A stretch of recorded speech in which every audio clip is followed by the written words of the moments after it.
En Côte d'Ivoire, la mise en œuvre du programme d'assainissement et de lutte contre le désordre urbain, initié par le gouvernement pour améliorer la circulation routière, est régulièrement ralentie par les assauts des populations mécontentes. Pour garantir la sécurité des populations et des équipements lors de ces opérations d'assainissement, les autorités ivoiriennes annoncent la création d'une brigade spéciale à Abidjan. Chaque commune va apporter un certain nombre d'éléments. Il s'agira de 15 policiers par commune.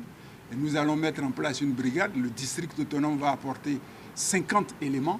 Et cette brigade spéciale va s'occuper essentiellement de la lutte contre la mendicité, contre le commerce ambulant dans nos différentes communes.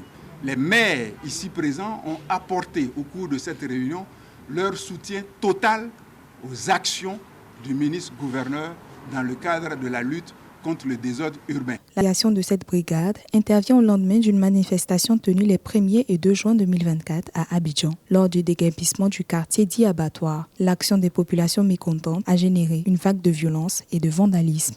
Concernant les incidents qui sont intervenus à Port-Boué, les auteurs ont été identifiés, ont été arrêtés et ont été déférés. Ce sont des actes de vandalisme et les auteurs doivent répondre de leurs actes, parce que nous considérons que c'est une défiance à l'autorité de l'État. Port-Boué, c'est l'entrée, la porte d'entrée du district autonome d'Abidjan.